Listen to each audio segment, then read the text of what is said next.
Baik Sobat Maskio, setelah tadi ada intermezzo sebentar terkait mungkin Mas Dedenya ini agak kelelahan, ucupurus baik cara Sunda nama, kita kembali lagi ke topik.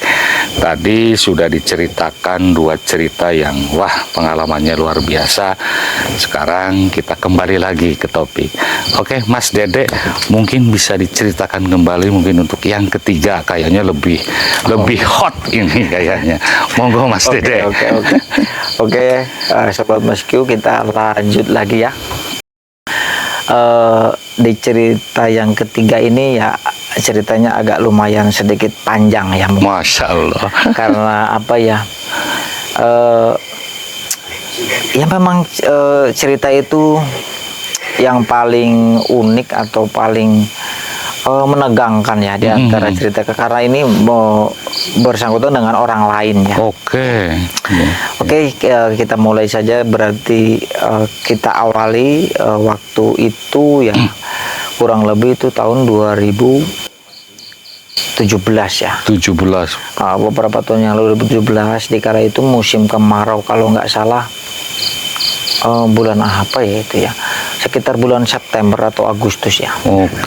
Di kala itu saya mau tugas piket malam itu. Piket malam ya. Tapi masih berlokasi di sini itu Mas Dede. Lokasinya di situ, masih di lokasi yang menarik sekali Sahabat Maskio. Monggo lanjut. Saya tugas malam itu berangkat jam 8 malam. Jam 8. Karena harusnya jam 6 tapi ada kepentingan, saya baru ada informasi dari lapangan, katanya petani itu butuh air, tapi dua desa itu berbarengan memintanya.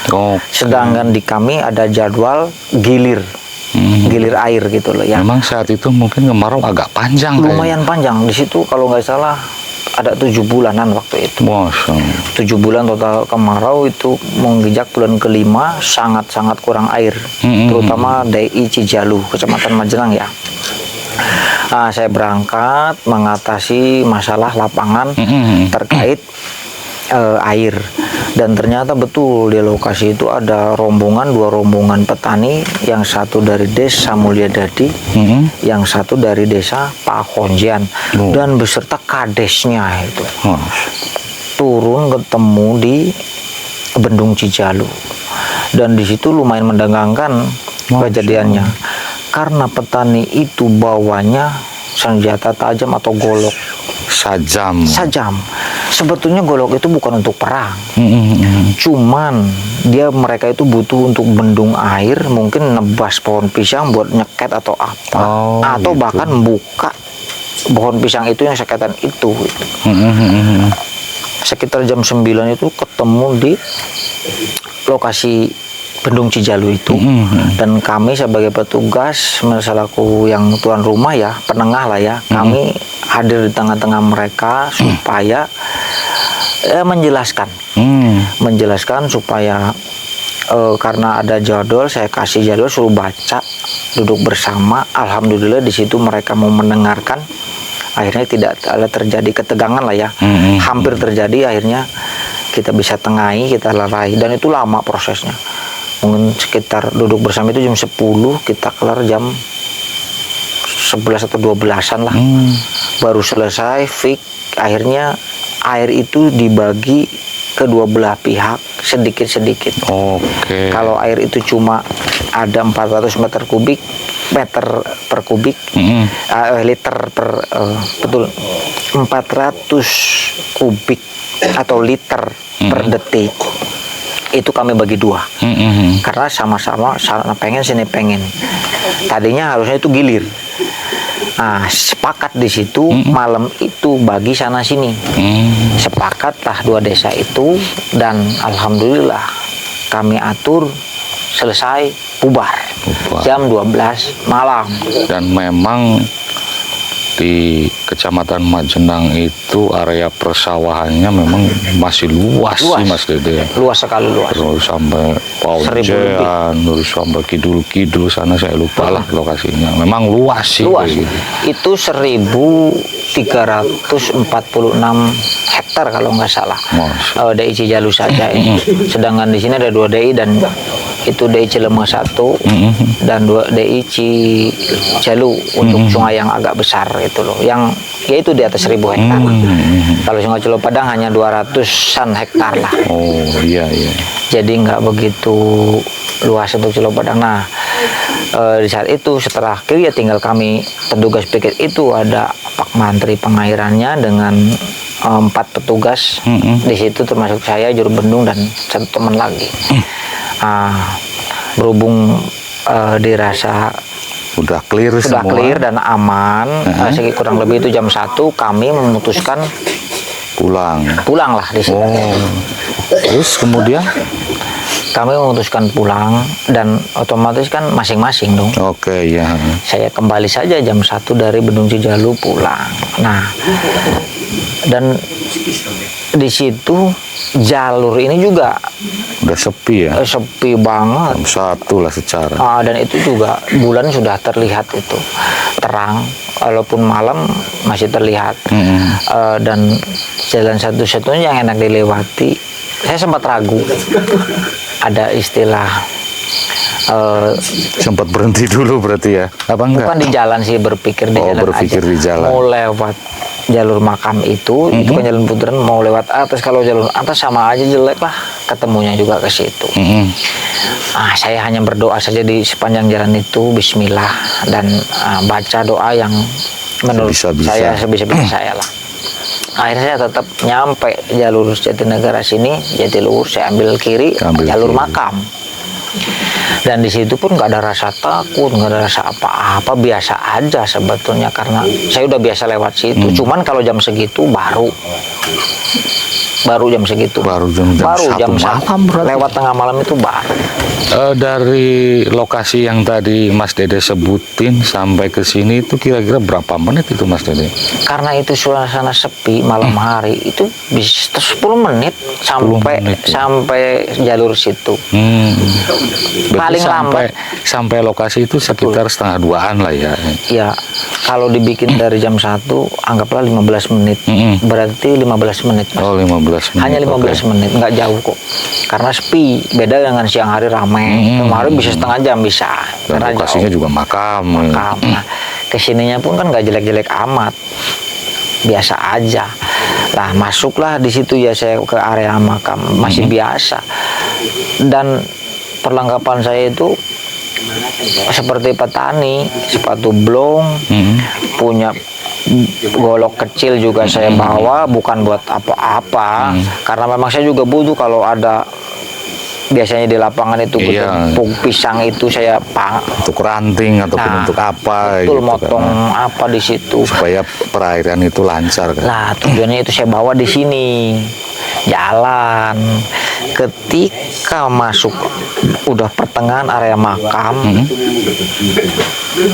dan ke titik yang tadi cerita 1-2 itu saya ceritakan. Itu saya melihat di lampu itu kan lampu tembak, jarak jauh supaya kalau ada apa-apa hewan atau apa, saya nggak berpikir negatif ke yang mistis lah ya. Kalau ada hewan tuh kelihatan dulu, atau babi ataupun apa. Yang terlihat dari kejauhan itu jarak sekitar mungkin menjelang itu 100 meter atau kurang ya, udah kelihatan. Otomatis. Kok ada bayangan gitu. Bayangan. Awalnya seperti bayangan karena masih jauh, deket sekitar 50 meter loh. Kok orang gitu. Saya masih kaget itu. Kok tengah malam gini ada orang. Tapi dari kejauhan sempat berhenti dulu itu Mas Dede? Enggak berhenti, pelan aja, pelan.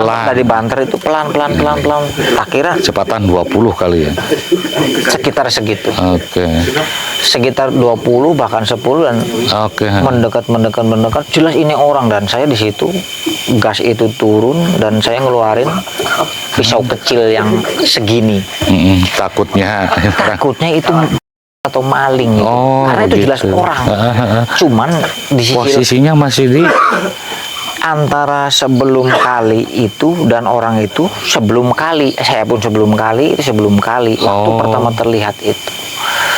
Dan dikala saya mendekat ke kali itu kan orang dari jauhan kelihatan orang tapi matanya seperti hewan menyala gitu loh. Kalau kena sinar kayak anjing atau kucing kena sinar ya, pasti menyala. Kesorot lampu otomatis nyala. Ya. Betul. Dan saya di situ mulai suara itu enggak rasa itu nggak jelas, nggak genah, mulai timbul rasa takut, khawatir dan sebagainya. Itu baru saya kelihat orang tapi rasa di sini takut. Makanya saya ngeluarin golok kalau itu Pak maling atau mau saya lukain kasih tanda tangan atau apa, mau kabur lah, tapi saya tandain niatnya. Ternyata nyampe tuh harusnya ketemu, saya kaget loh, kok hilang. Masya Allah. Ternyata bukan hilang, dia itu mau turun ke jurang yang pembuangan itu loh. Oh, yang di base itu berarti. Base itu kan turunnya sekitar dulu itu, kalau sekarang paling 3 meter ya. Kalau dulu tuh saya rasa ada 4 meter jeruk dalam itu. Sekarang kan di atasnya gerowong juga, jadi kelihatannya pendek. Kalau dulu itu celuk gitu loh. Benteng batunya tinggi. Dia posisinya kayak gini nih, dia itu mau turun ke bawah, mau loncat dan ternyata saya baru tahu lampu itu saya arahkan. Ternyata tetangga saya, Bapung Tarmidi almarhum, kalau sekarang udah meninggal. Udah meninggal berarti. Sebetulnya kalau nggak meninggal bisa diinterview. Alhamdulillah udah meninggal. Nah di situ karena itu tahu orang dan itu Bapung Tarmidi, saya cepet-cepet halau, mau turun, dia mau terjun. Padahal dalam itu ya. Dalam, kalau turunnya minimal patah kaki lah. Minimal kalau anjrut, karena di bawahnya batu dan juga banyak beling. Banyak apa itu namanya, beling. Betul, batu beling, intinya batu. Saya tahu ada batu besar di situ di bawah. Kalau ada air sih, kalau nggak ada air, pokoknya kalau anjrut patah kaki minimal. Kalau kepala yang ya udah. Nah, saya pikir, dan di situ saya lihat Bapung Tarmidi itu baru seumur saya ketemu orang. Perasaan saya luar biasa, ada rasa takut, ada rasa campur aduk. Dan di situ memang ketika saya pegang Bapung Tarmidi itu ada perasaan yang seperti apa ya, hentakan atau energi yang seolah-olah berlawanan dengan saya itu. Jadi semua bulu itu berdiri, dan di sini nih kayak saya ini jantung ya, kalau di kiri jantung ini yang kayak kayak orang takut gitu. Kayak orang kaget dan takut, gimana rasanya? Berdebarnya debarnya bukan debar biasa, tapi debar-debar yang lain. Dan ternyata Bapung itu ngomong, jadi kayak ketakutan sama saya. Kayak ketakutan sama saya, dia mau lari ke bawah itu. Dan setelah saya pegang, dia berdiri, dia ngomong, saya dari Cipatujah mau ke Majenang. Saya jangan ditangkap, Pak. Jangan ditangkap. Saya heran loh, kok ditangkap gitu. Katanya, Bapak Pak Mandor kan? Loh, saya bukan mandor apa, saya memang padahal saya itu kenal Bapung nggak kenal saya. Padahal tetangga ya? Tetangga. Dekat ya? Saya baru sadar, Bapung ini nggak sadar. Dia buka mata, tapi ininya nggak tahu di mana, kayak orang di bawah gitu. Nah, di situ saya ajak pulang, dan dia nggak mau. Jawabnya apa? Saya diajakin 2 orang ke sana ngumpet di bedeng, di rumah. Ada yang nuntun berarti. Katanya ada yang bawa, ada yang nuntun. Tuh. Terus gitu. Kemudian di situ saya bilang, siapa? Itu orang hitam 2, gede, tinggi, besar. Dan di situ sampai sekarang bentuk saya Masya Allah. Merinding luar biasa. Karena kejadian itu, saya tadi cerita itu, setiap saya cerita pasti aura itu datang. Dan saya ajak pulang, dia nggak mau. Saya bujuk, ayo Pung, saya juga mau ke Majenang, ikut saya aja. Akhirnya dia mau. dengan rasa takut dia, tenang, saya bukan orang jahat, ayo diantar Padahal kenal ya. Iya kenal, tapi dia nggak kenal karena dia nggak sadar. Tapi Mas Dede begitu kan kenal orang sama tetangga tersebut tuh, begitu dia ngomongnya udah sedikit ngelantur kayak gitu. Oh, nangkep kayak gitu. Nangkep langsung. Berarti ini orang nggak sadar. Cara Sunda nama lain sama nea. Nah itu. Berarti ini orang betul-betul yang tadi diceritakan di bawah orang dua itu betul, dia orang pikirannya di mana ataupun jiwanya di mana. Dipengaruhi dipengaruhi mungkin. Dan ternyata dia setelah mau ikut naik motor pelan-pelan dituntun sama saya, dan badannya dia itu gemetar. Dipegang saya itu gemetar kayak gini, kayak orang ketakutan betul-betul. Akhirnya dia mau naik, dan yang rada anehnya lagi, bukan aneh, betul-betul aneh, bawa bapung itu satu kayak orang rempet orang dua. Jadi saya itu kayak orang bawa orang dua beratnya. Beda kan di motor, naiknya beban beratnya lain, bertambah naik. Padahal kalau secara visual mungkin berapa kilo itu bapung itu? Ya 50 lebih lah, tapi kan motor bonceng saya dengan Mas Kio aja mungkin oke lah ya motor. Tapi kalau dua kan berat. Nah itu seperti beban dua orang gitu. Berarti kan bisa 1 kintal dong. Nah itu memang berat, tapi lah saya dari awal sudah berdoa kan tadi. Sampai lokasi pun saya baca doa terus untuk saya pribadi yang sebisa-bisa saya lah. Mau bawa pulang, beratnya itu luar biasa, hanya berarti bawa motor pelan banget ya? Pelan, apalagi kan kesini kan nanjak. Udah nanjak, rasanya beban. Dan yang paling dihantam itu hati sudah nggak jelas ya rasanya. Naik baru mau jalan, orangnya ngomong baik, ngomongnya begini, Pak itu yang dua mau ikut. Nah, bayangin, yang dua mau ikut. Saya bilang jangan suruh ikut, berat. Saya bilang itu, maksa pengen ikut, udah tinggalin aja, nggak usah diurusin. Saya bilang gitu, kayak orang ngomong baik biasa. Tapi tetap itu berat, kayak dibeban. Maksa dia ceritanya. Tapi kan saya tetap berdoa, sambil berdoa di jalan. Akhirnya mungkin sekitar berapa menit nyampe lah ke rumah di sini nih, rumah mbah saya depan. Rumahnya mbah saya dengan dia kayak gini, tengkong. Cuma kanan kiri, depan tapi agak nyerong ini aja. Alhamdulillah nyampe ke sini. Itu berarti masih dalam keadaan nggak sadar. Dia ke saya nggak tahu, dia di mana nggak tahu. Masya Allah. Nyampe ya ke situ ya. Suruh turun, manut dia turun, tapi hanya turun. Dan dia ngejublek seperti patung, dia madep ngetan begini, matanya ke atas kayak gitu. Dan ditepak gini pun dia nggak gerak. Enggak. Akhirnya motor tak matiin, tak parkirin. Saya baca doa sebisa-bisa saya, terutama Al-Fatihah, Al-Ikhlas, Falak, An-Nas, dan terakhir ayat kursi 5 ayat itu saya baca.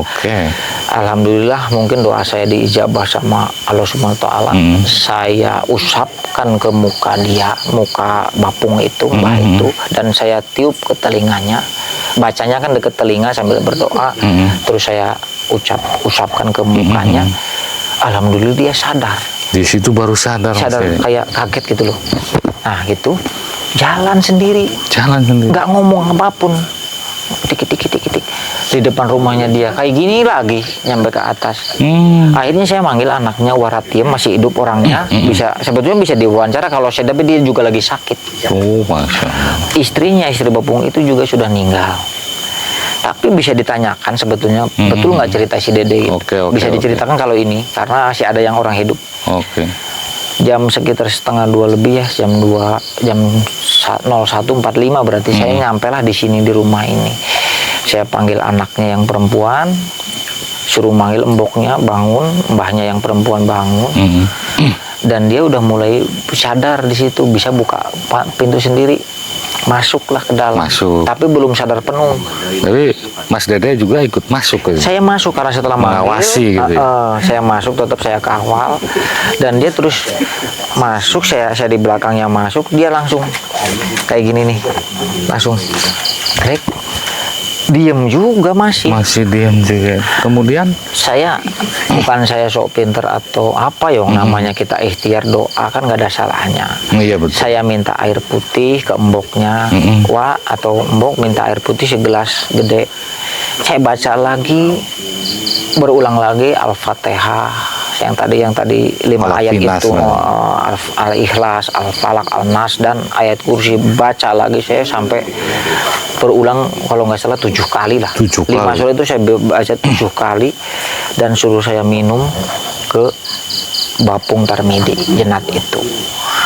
Dan setelah minum sampai habis, dan bukan mau saya dia karena saking capek mungkin, dia baru kelihatan, dan di depannya ada saya. Loh, kok kamu, Dek? Gitu. Oh, baru sadar itu. Berarti itu baru prosesnya itu. Baru sadar itu di situ. Baru sadar. Kamu, Dek. Aduh, alhamdulillah. Tuh. Itu masih ada lagi di situ cerita. Dia belum cerita itu. Belum cerita kejadian yang dialami dia. Saya belum tahu awalnya, hanya itu cerita awal ya. Setelah dia sadar, saya kayak giniin. Pung, kenapa jam segini itu Bapung keliaran di makam? Ngapain? Jam 1 lebih. Nah, dia baru bisa cerita di situ. Jadi dia ceritanya gini. Saya ceritakan ya. Menurut versi Bapung. Bapung Tarmidi ini bercerita. Ini rumah anaknya dulu di sini nih. Oh, yang sini. Nah, tapi sekarang kan pindah ke sebelah sana. Bu Acarsem ya. Dia ceritanya jam 8 atau 20.30. Masya Allah. Dia itu habis nonton TV di rumah anaknya. Habis nonton TV. Ya. Main ke rumah anaknya, nonton TV di situ. Dia pulang jam 8.30 itu, 20.30 itu pulang ke rumah. Sudah nyampe kamar, dia tiba-tiba pengen pipis ceritanya. Pengen keluar lagi karena nggak punya kakus, nggak punya kamar mandi. Kalau di kampung kan tur aja di bawah. Itu kadang-kadang di kampung kan kamar mandinya di luar. Kadang di luar, tapi itu memang nggak punya kamar mandi. Hanya tur aja untuk BABB ke Balong sana, ke kolam. Ke Jamban. Ke Jamban. Dia dari kamar keluar pipis, dan setelah rampung pipis itu rasanya dia itu mau masuk ke rumah. Mau masuk ke rumah? Ke rumah. Tapi di depan pintu itu dia dihadang orang 2 tadi katanya. Yang 2 yang tadi. Diceritakan tadi. Dikawal, dituntun ke sana, Pung, ikut.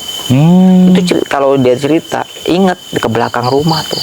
Ke belakang rumah anaknya, ke belakang rumah Pak RT, dan ke sini nih larinya nih. Tuh, itu kan ada alur sini bawah. Ke sana, dan tembuslah ke jalur makam itu yang arah Kelapa. Oke. Tuh, waktu itu berarti perumahan yang di sana itu udah berarti serem banget. Rumah kan itu cuma 2000 Covid itu 2022 mungkin. 2020 itu kan dibangunnya kemarin pas setelah Covid. Oke. Dibangunnya ini kan masih 2017-an sih inilah. Ada rumah beberapa di sana ke sana. Dan dia nyampe ke jalur Satapak itu. Dari jam 9 itu berarti sampai ketemu saya jam 1 lebih ya. Berapa jam coba? Masya Allah, berarti lama banget itu maksudnya. Lama. Sekitar jam 9-nya 9, 10, 11, 12, 4 jaman. Nah, 4 jam atau lebih ya. Dia di situ ceritanya cari jalan nggak ketemu-temu. Oh, ceritanya seperti Iya, disebut terang-terang, disebut gelap nggak gelap. Ceritanya dia bolak-balik ngulur ngetan nggak ketemu jalan.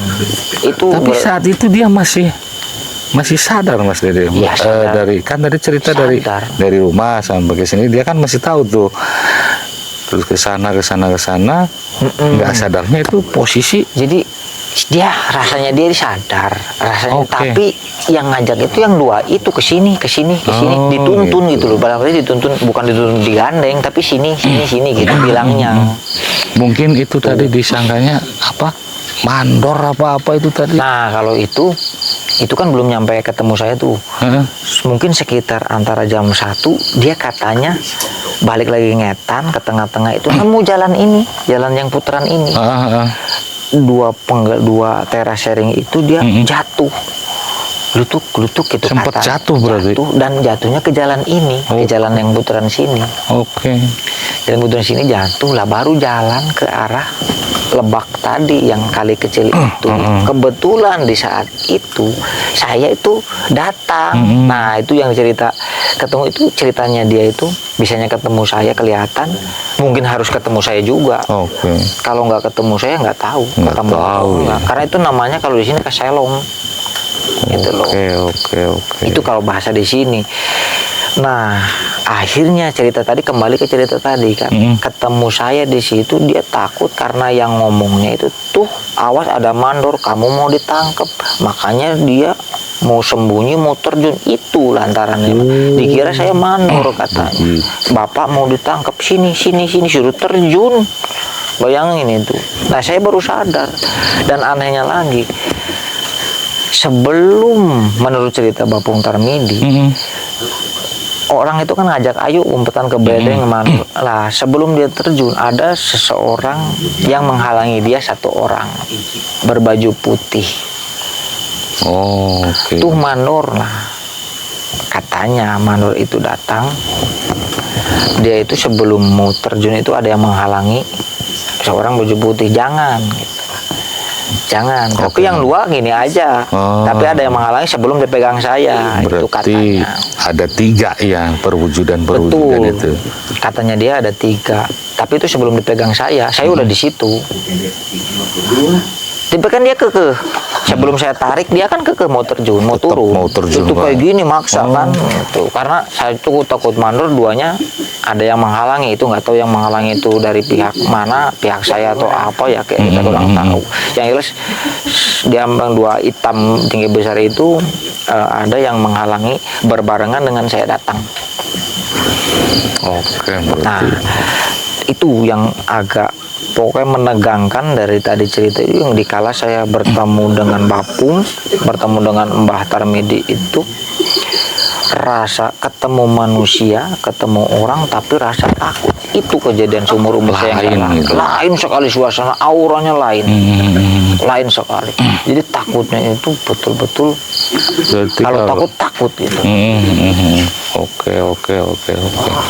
Yang sudah memang udah lain kayak gitu ya, dari Luar awal kesorot lampu kayak gitu, tiba-tiba menghilangnya mungkin itu tadi waktu jatuh kali apa ya? Bukan menghilangnya jatuh, dia memang itu kan agak rimbun ya. Oke. Maksud saya menghilang itu kan pandangan motor kan bukan belok sini, motor kan lurus. Tak kira udah dikalen kok ngilang, ternyata dia itu canggogo atau totorogong bahasa Sundanya, mau turun. Jadi tak kira, Jongkok, makanya saya cari mana, loh ternyata lagi kayak gini, kakinya udah mau turun, udah uncang-uncang, bari jerut. Dan berbarengan dengan itu dia cerita waktu sadar itu, sugan lain maneh dek tadi nunulungan orang gitu bahasa Sundanya. Lah disambung lagi ya, tadi kan udah kembali lagi cerita sampai situ. Saya kan masih itu menurut versi cerita di sana. Dan kembali lagi saya di situ dengar ceritanya dia juga tambah merinding. Merinding emang. Terus saya bacakan lagi doa sekali lagi keras. Doa itu hanya cuma Al-Fatihah sampai ayat kursi dengan keras 3 kali. Saya tinggal pulang. Dan memang itu dadak sontak ya. Betul. Mendadak, dalam arti mungkin benar-benar keyakinan Mas Dede itu benar-benar yakin karena sifatnya menolong. Betul. Gitu, nolong kayak gitu. Betul, menolong. Karena segala apapun Spontan kalau itu. sudah kita mempunyai rasa yakin ya insya Allah gitu. Mas. Betul, kita hanya punya keyakinan di situ. Dan alhamdulillah di situ anak-anaknya bersyukur sekali. Bapung itu ketemu oleh saya jam segitu, geger di sini pun. Dan kalau nggak salah itu memang besoknya saya juga tengok paginya, siang pulang kerja saya nengok Pung gimana. Yang dia rasa itu takut, Mas Kiu. Takut. Dia rasa Apa memang- malam-malam keluar itu dia nggak berani. Apa memang mungkin pernah kerja di Berarti kan mandor ya, bersangkutan dengan mandor apa Enggak, gimana? kalau yang dianggap mandor itu saya, menurut dia. Orang yang ngomong mandor itu yang makhluk ceritanya yang hitam tadi nyebut saya itu mandor. Itu ada mandor, kamu mau ditangkap. Oh, Memang saya tangkap gitu loh. itu. Dan berbarengan saya datang, memang yang putih itu datang. Yang putih. Yang putih itu datang Oh, itu berbarengan dengan saya, bukan berbareng. jauh-jauh, bukan. Jadi berbarengan saya pegang itu memang dia menghalangi gitu. Dianggapnya dia gitu. Oke. Dan setelah tadi itu saya selesai, saya pulang ya. Besok saya ke sana lagi, besok siang saya tanya. Dia itu masih ada takut. Sampai 7 hari dia diyasinkan sama menantunya Pak Kiai ini. Minta diyasinkan. Gitu. Dibacakan Yasin setiap Isya ke sana dibacain. Alhamdulillah sembuh. Tapi dia cerita lagi berulang itu nggak rubah. Cerita lagi seperti tadi yang ceritanya mandor lah sampai di bawah saya. Itu ceritanya nggak rubah. Nggak rubah sama. Baru ingat sama. Saya tanya lagi ceritanya gimana pun Mbok dikira ngada-ngada. Sama persis. Oke, Mas. Seperti itu ceritanya. Jadi dia itu dibawa berulang itu dibawa sampai ketemu saya itu persis nggak rubah. Kalau mungkin dari bangsa manusia mungkin dihipnotis kayak gitu. Mungkin hipnotis, tapi kalau bahasa di sini kaselong ataupun apa itu namanya kaselong lah. Dan syukur alhamdulillahnya itu Mas Dede dilalah Pulang. pulangnya pengen jalan situ. Betul, saya dilalah Kayak itu gitu. pengen sekali ke sana apa ke sini. Saya ambil kanan aja, kalau lurus kan jalan atas. Saya bilang saya juga bukan ngetes kendel ya, bukan ngetes diri saya, bukan ngetes, saya nggak punya ilmu, nggak punya apa, saya punya kepercayaan saja. Itu saja niat saya, nggak dilalah kebetulan memang itu harusnya memang ketemu saya mungkin hitung-hitung saya nolong orang. Bayangin kalau nggak ketemu sama Mas Dede mungkin Nggak tahu udah kemana terjun kayak gitu. Kayaknya tetap itu kan cara saya itu jalur ya. Kayaknya tetap di bawah, dia nyampe di bawah. Gimana caranya di bawah? Udah di bawah, ketemunya mungkin siang mungkin. Dan emang pihak keluarganya itu nggak nyari kok jam segini belum pulang. Kan biasanya ke anaknya udah biasa, kalau Oh, ke ke Pak RT. anaknya. Ini anaknya di sini nggak pulang udah. Mungkin pikirannya nginap apa gimana gitu. Nggak tahu itu mboknya udah tidur, war tiam yang nggak tahu. Oke. Itu ceritanya kayak gitu. Dan alhamdulillah saya juga bersyukur saya bisa menemukan Bapung itu dan sampai selamat ya, sampai selamat sampai rumah, sampai sadar kembali. Itu berhari-hari saya tanya terus sampai nun sewu deh, kalau orangnya kalau ke sholat itu kayak naik jauh sih memang Bapung itu. Jadi maklum lah gitu. Imannya tipis mungkin. Di sisi lain memang itu memang faktor gangguan dari makhluk gaib lah, saya yakin itu. Iya, Karena itu udah jelas itu Mas Dede. seperti itu Mas Kio. Bukan karena sesuatu hal bagaimana, tapi memang gangguan-gangguan makhluk-makhluk tersebut. Cuman biasanya kan didasari mungkin ada karena apa atau karena apa. Karena apanya mungkin belum tahu. Belum tahu. Karena saya juga bukan praktisi spiritual. Tapi kalau saya ceritakan ke orang yang lebih tahu, bisa diterawang mungkin seperti gitu, apa dia juga lebih tahu. Saya yakin, saya bukan mengada-ngada, itu cerita. Ya itulah tadi ya, Sobat Mas Kio, yang saya ceritakan sampai yang barusan ini. Itu bukan menakuti warga Cidahu khususnya atau warga-warga Jatinegara pada umumnya ya. Oke. Ini hanya pengalaman saya pribadi dan saya pun bukan orang pintar. Hanya apa ya, kebetulan saja itu cerita. Oke, dan memang tempat yang diceritakan ini ada seru, ada lucu dan menegangkan. Betul. Gitu Mas Dede. Jadi pengalaman Mas Dede itu memang luar biasa ya. Saya pun memang belum pernah sih, pernah sekali sih, cuman itu hanya sekedar mungkin ya halusinasi saya aja, sekedar bayangan, penampakan atau bayangan. Sampai ya alhamdulillah sampai saat ini belum pernah, dan amit-amit Ya. gitu. Ya itulah. Jadi makanya mitos-mitos orang di sini penampakan gini, saya juga karena asli ya nggak percaya sih kan. Cuman kembali lagi itu mah ke diri kita sendiri ya. Jadi Oke. semua itu kita ambil hikmahnya saja. Di sisi lain juga mungkin saya juga istilahnya yaitu tadi kuncinya, meninggalkan rumah mau bekerja atau aktivitas jangan lupa berdoa. Karena paling enggak ya itulah yang Bismillah. nah minimal Bismillahirrahmanirrahim. Asal kita Minimal. yakin ya insya Allah. Nah, insya Allah. Jadi mungkin itu yang bisa saya ceritakan Mas Q. Mungkin ada lagi yang lain Mas Dede. Oh ya, sebetulnya ada sih cerita-cerita lain, cuman itu hanya sekelas penampakan di tempat lain itu mah. Penampakan. Penampakan di tempat lain. Apa diceritakan aja bagaimana ini? Apa buat scene Sekilas berikutnya? aja mungkin. Ya itu mah lain jalur, lain tempat. Oke, Tapi oke. masih di lingkungan Cidahu itu. Oke. Ya jalur yang TK.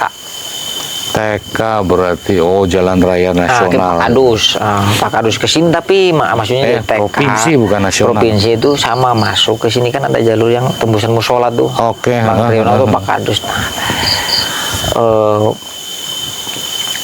pas malam apa gitu ya, saya malam kalau nggak salah malam Jumat. Saya disuruh uak saya atau Pak Gede itu. Pak Gede. Dek, cariin rokok. Itu jam 10 Jam 10. malam. Hmm.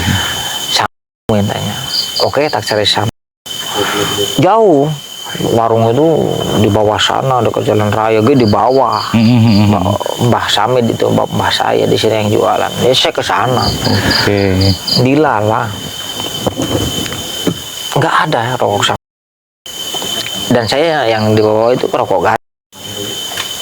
Nah ya udahlah gua nggak ada diada-adain sampai sana luput nggak ada ya pulang lah. Dan satu lagi kebetulan dekat Pak Kadus itu di rumah Pak RT ada yang latihan organ Latihan Oke. Organ tunggal ya artis lokal lah latihan lah. Saya di situ sempat lihat satu lagu berarti itu udah saya jalan aja hampir seberapa jam atau setengah jam. Hampir jam 11 ya itu ya, hampir jam 11 saya di situ pulang lah setelah lihat satu lagu itu. Dan saya menjelang pergi itu di depan saya sekitar berapa puluh meter, nggak jauh banget. Sini ke rumah situ berapa sih? Oke. Paling antara 20-30 meter. Memang kan terlihat malam ada lampu. Saya di depan rumah Pak Kadus itu di dekat rumah Triono. Cuma kelihatan satu rumah. Oke. Anggapnya 30 meter ya. Ada satu orang perempuan mau arah ke timur pulang. Saya pikir si Rosita dedengnya seperti itu, tapi yang anehnya baju merah, celana jeans, kakinya nggak kelihatan sih, rambutnya jalannya jeans tapi kakinya nggak kelihatan tapi utuh, bajunya merah, Oke. rambutnya keriting sepunggung lah. Buka si Eros, tapi agak aneh si Eros itu rambutnya nggak keriting, nggak gitu, seringnya lurus dikuncup. Oh iya. Juga biasanya nggak gitu. Tapi saya bilang kayak Bibi Daskina gini rambutnya keriting gini. Ya saya ikutin aja itu saya tambah cepet. Dan dikala mungkin sekitar 10 meter lagi dari jarak saya dengan dia di tikungan terakhir itu rumahnya Bu Iyun, saya di rumahnya ini kayak gini tengok Kak. Sini nah saya di sini, dia di tikungan sini dan hilangnya di tikungan situ. Dan spontanitas berarti itu. Hilang. Jadi hilang di pandangan mata saya. Harusnya kan kalau toh jauh dia tikung ini nih. Dia di sini pojok sini, saya di sini masih kelihatan dan di sini hilang. Kalau saya di sini berarti dia di sini nih. Iya. Ternyata saya sampai tikungan situ melihat ke utara pun nggak ada dan hilangnya memang di situ. Oke.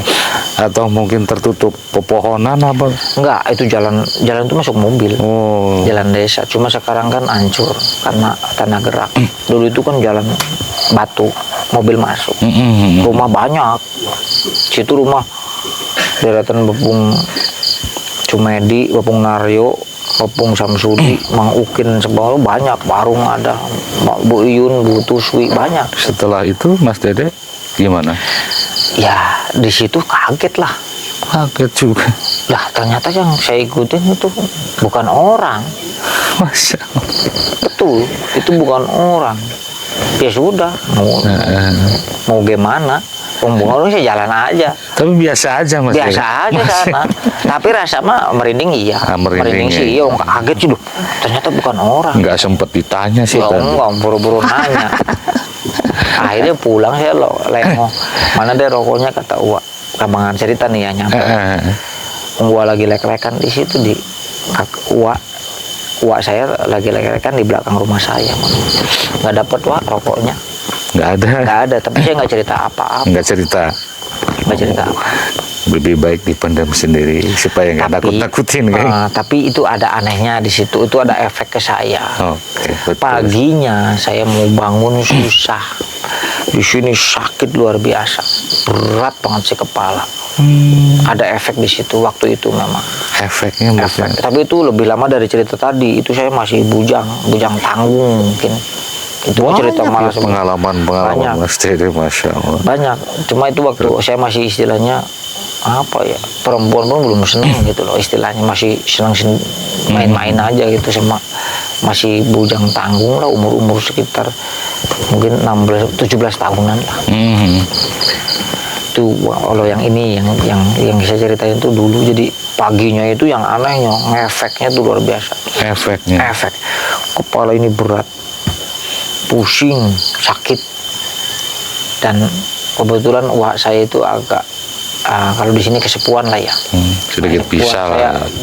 Saya maksa bangun saya ke kuah saya, dan di situ ketahuan bahwa semalam kamu ketemu siapa. Padahal saya nggak cerita apa-apa loh.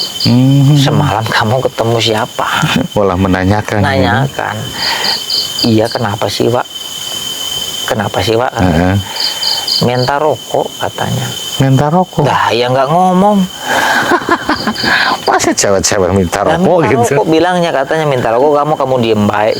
Memang saya yang rokok. Oh, jenengan lagi ngerokok? Rokok sampai jalan gitu. Rokok garpu. Minta rokok katanya diem baik, ditoel gitu bahasanya, ceritanya. Ya kan lucu. Nah itulah. Jadi di situ alhamdulillah dikasih air doa lah ya sama uak saya, sembuh. Langsung sembuh. Cuma dipegang aja kayak gini, dikasih air doa. Alhamdulillah langsung sembuh. Ya? Langsung cenghar. Kepiar alhamdulillah. Tapi lucunya itu tadi uak saya itu nggak tahu bahwa saya nggak cerita, nggak apa. Ketemu siapa tadi malam, sok bayangin. Saya bilang cerita perempuan, tapi gini. Ya udah, tak ceritanya ya udah, nggak apa-apa. Itu katanya minta rokok, kan aneh. Kalau di sini minta rokok tak kasih, kayak ngomong. Cuma sekedar rokok kayak gitu itulah. Ya. Mungkin kejadian yang bisa saya ceritakan itu pengalaman pribadi itu yang agak lumayan lucu juga itu. Tapi itu masih lebih dulu itu sebetulnya cerita itu. Kejadian waktu muda. Masih bocah ya, bukan muda lagi, bocah. Beda dengan di sini nih, satu titik yang sama 3 kejadian. Kalau ini lain titik, lain di sebelah sana. Tapi memang itu kejadian yang tiga rentetan itu memang luar biasa. Tapi justru yang terakhir itu, itu ada hikmahnya, Mas Dede. Semoga ada hikmah. Bisa menolong orang di situ. Coba kalau Dede nggak ke situ ya, waduh, kalau wa'lam. Itulah, itu juga tidak luput dari keajaiban atau apa ya, kelebihan atau apa ya dengan doa itu. Nah itulah pentingnya doa itu. Pentingnya doa, surat-surat Allah atau ayat-ayat Allah itu luar biasa ya. Itu lebih penting. Keselamatan, perlindungan itu adanya di sana. Kita tinggal mengamalkan saja atau pada intinya ya selalu eling dan waspada di setiap langkah. Setiap langkah dan setiap saat gitu. Karena kita itu berdampingan dengan makhluk lain, makhluk tersebut lah, yang bahwasanya mereka pun cerdik. Secerdik mereka, kita pun bisa menanganinya dengan cara ya seperti itulah. Doa keselamatan sebelum keluar rumah atau bepergian, ya berdoa dulu. Sepertinya ini sudah malam, Mas Dede. Dan cerita-cerita Mas Dede itu sangat luar biasa sekali. Mungkin malam ini Mas Dede bisa ikut atau gimana? Kayaknya untuk malam ini saya belum bisa ikut karena ini mau ada acara jemput anak ini di rumah teman. Jadi monggo, semoga nanti acaranya penelusuran itu bisa lancar, sukses sesuai yang diharapkan. Tentunya selamat berangkat selamat, pulang pun selamat kayak Iya, gitu, betul. Mas Dede. Dan sebelumnya ini saya terima kasih sekali atas waktunya Mas Dede dan atas suguhan-suguhannya. Wah, Alhamdulillah. sambutannya luar biasa Sampai sekali, habis ya. sahabat-sahabatku. Dan semoga menjadi ladang apa namanya, ladang ibadah apa itu Iya, namanya di sekedar kemudian hari kayak betul, gitu. sekedar buat cerita atau apa, bukan sekali lagi ya. Tadi saya bilang ini bukan menakut-nakuti warga sini khususnya atau warga Jatinegara umumnya. Ini hanya pengalaman saya. Dan jangan jadikan ini sebagai nakut-nakuti menakut-nakuti atau patukan. Wah, kata si Deden, jangan. ya. Ini hanya berbeda. Kalau orang kan belum tentu orang itu mengalami seperti saya. Bahkan kalau bisa jangan. Jadi pada intinya mah saling mengingatkan lah dengan adanya cerita seperti ini. Jadi jangan dijadikan untuk nakut-nakuti, jangan. Iya, betul. Jadi apa intinya tadi yang barusan saya sebutin, keluar rumah ataupun mau bepergian kemana ya berdoa dulu lah kayak gitu. Betul. Mungkin seperti itu saja atau gimana Mas Dede? Ya, oke, mungkin untuk sementara seperti ini dulu ya, Bosku, seperti itu dulu. Mungkin lain waktu kita bisa sambung lagi. Baik, dan terima kasih sekali atas waktu dan tempatnya. Oke, siap. Baik sahabat Masq dimanapun kalian berada, berhubung waktu sudah malam dan alhamdulillah barusan saya mendapat kabar dari rekan-rekan bahwasanya Kang Darsu sudah sampai lokasi dan beberapa tim juga sudah berada di sana. Dan oleh sebab itu seperti apa penelusuran kita, dan kebetulan nih malam ini juga saya lupa malam yang spesial, yaitu di malam 1 Suro. Seperti apa keangkeran di malam 1 Suro. Oleh sebab itu jangan kemana-mana, tetap di channel YouTube Masq 83 Official. Wassalamualaikum warahmatullahi wabarakatuh.